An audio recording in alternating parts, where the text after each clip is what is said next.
ಜಲಮಾರ್ಗಗಳನ್ನು 3ರಿಂದ 30ಕ್ಕೆ ಏರಿಸಿದೆವು. AIIMS ಆರೋಗ್ಯದಲ್ಲಿ 7ರಿಂದ 22ಕ್ಕೆ ವೈದ್ಯಕೀಯ ಕಾಲೇಜುಗಳನ್ನು ನಾವು ಶುರು ಮಾಡಿದ್ದೀವಿ. 387ರಿಂದ 7 ರಾಜ್ಯಕ್ಕೆ IITಗಳನ್ನು ಮಾಡ್ಕೊಂಡಿವಿ. 16ರಿಂದ 23ಕ್ಕೆ ಆಯಾಮಗಳನ್ನು ಮಾಡ್ಕೊಂಡಿವಿ. 13ರಿಂದ 21ಕ್ಕೆ ಆಯಾಮಗಳು ಹೆಚ್ಚಿಸ್ಕೊಂಡಿವಿ. ಹಿಂಗೆ ತಮ್ಮ ಸಾಧನೆನ ಹೇಳ್ತಾ ಹೋದರು. ಇವೆಲ್ಲ ಕಾಣುವಂಥವ, ಎದ್ದು ಕಾಣುವಂಥ ಸಾಧನೆಗಳು ಅನ್ನೋದ್ರಲ್ಲಿ ಎರಡು ಮಾತಿಲ್ಲ. ಆದರೆ ಇವೆಲ್ಲ ಏನು ಹೇಳ್ಕೊಂಡ್ರಲ್ಲ ಇದನ್ನೆಲ್ಲ, ಇದು ಹೇಳ್ಕೊಳ್ಳೋ ಜೊತೆಗೆ ಇನ್ನೊಂದಿಷ್ಟು ನಾವು ಅವ್ರನ್ನ ಕೆಣಕಬೇಕಾಗ್ತದೆ. ರೈಲ್ವೆಗಳು ಮೊದಲಿನಿಂದ ಇವತ್ತು ತುಟ್ಟಾಗಿದ್ದಾವೆ, ಬಡವರಿಗೆ ಸಿಗ್ತಾ ಇಲ್ಲ ಅನ್ನೋದು ಅಷ್ಟು ಮುಖ್ಯದ ಇಲ್ಲ.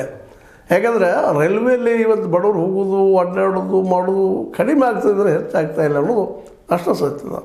ಅದ್ರ ಜೊತೆಗೆ ಏನಪ್ಪ ಅಂತಂದ್ರೆ ಇವೆಲ್ಲ ಪ್ರೈವೇಟ್ ಸಂಸ್ಥೆಗಳಾಗುವುದರಿಂದಾಗೆ ಇಲ್ಲಿ ಜನಸಾಮಾನ್ಯರಿಗೆ ಅವ್ರು ಬಯಸುವಂಥ ಆರೋಗ್ಯ ಆಗಿರ್ಬೋದು, ಅವ್ರು ಬಯಸುವಂಥ ರೈಲ್ವೆ ಆಗಿರ್ಬೋದು, ಅವ್ರು ಬಯಸುವಂಥ ಇನ್ನುಳಿದ ಏನಪ್ಪ ಅಂತಂದ್ರೆ ಕೇಂದ್ರ ಸರ್ಕಾರ ನೆರವುಗಳು ಅಷ್ಟು ಪ್ರಮಾಣದಲ್ಲಿ ಸಿಗ್ತಾ ಇಲ್ಲ ಅನ್ನೋದು ಒಂದು ಆರೋಪ ಇಲ್ಲಿ ನಡೆದನ ಮಾಡೋ ಮುಂದೆ ಆಗೋದನ್ನು.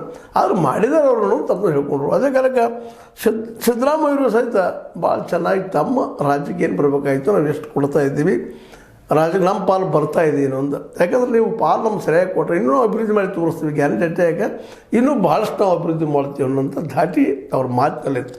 ಅದರಲ್ಲೂ ಮುಖ್ಯವಾಗಿ ನೀವು ಕೊಡೋದು ಎಷ್ಟು ನಾವು ನಿಮ್ಗೆ ಎಷ್ಟು ಕೊಡ್ತೀವಿ, 4.5 ಲಕ್ಷ ಕೋಟಿ ರೂಪಾಯಿ ನಾವು ಪ್ರತಿ ವರ್ಷ ಟ್ಯಾಕ್ಸ್ ನಿಮಗೆ ಕೊಡ್ತೀವಿ. ಅದು ನಮ್ಗೆ ಎಷ್ಟು ಕೊಡ್ತೀರಪ್ಪ ವಾಲ್ಡಿವ, ₹1 ಕೇವಲ 13 ಪೈಸೆ ಕೊಡ್ತೀರಿ ನಮಗೆ.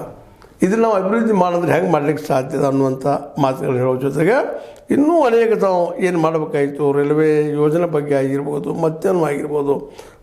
ನೀವು ನಮ್ಗೆ ಮೊದಲ 50% ಕೊಡ್ತಿದ್ರಿ, ಈಗ ಮನಮೋಹನ್ ಸಿಂಗ್ರಿಂದ ನೀವು ಯಾಕೆ 50% ಕೊಡ್ತಾ ಇಲ್ಲ ಅನ್ನುವಂಥ ಮಾತನ್ನು ಕೇಳ್ತಾ ಇದ್ದಾರೆ.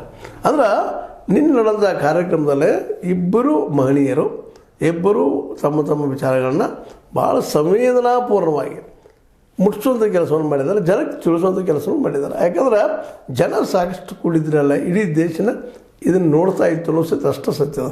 ಅದನ್ನೂ ಇರಲಿ, ರಾಜ್ಯದ ಮಟ್ಟಿಗೆ ನಮ್ಮ ಇವತ್ತು ಸಿದ್ದರಾಮಯ್ಯರು, ರಾಷ್ಟ್ರ ಮಟ್ಟದಲ್ಲ ನಮ್ಮ ಮೋದಿಯವರು ಇನ್ನೂ ಕೆಲಸಗಳು ಇವ್ರು ಮಾಡಬೇಕಾಗಿದೆ ಅನ್ನೋದು ಮಾತ್ರ ಇದರಿಂದ ಸ್ಪಷ್ಟ ಆಗುವಂಥ ವಿಷಯದ. ಜೊತೆಗೆ ನಮ್ಮ ಪಾಲನ್ನು ನಮ್ಗೆ ಕೊಡ್ರಿ ಅಂತೇಳಿ ಇವ್ರು ಏನು ಕೇಳಿದಾರೆ ಅದು ನಮ್ಮ ಮೋದಿಯವರು ಸಹಿತ ನಗುಮುಖದಿಂದ ಸ್ವೀಕಾರ ಮಾಡಿದ್ದಾರೆ. ಮಾಡ್ತಾರೆ, ಏನು ಮಾಡ್ತಾರೆ ಅನ್ನೋದು ಮುಂದಿನದಲ್ಲಿ ಏನಾಗ್ಬೋದು ಅಂತೇಳಿ. ಬಟ್ ಇಬ್ಬರ ಮಧ್ಯದಲ್ಲೇ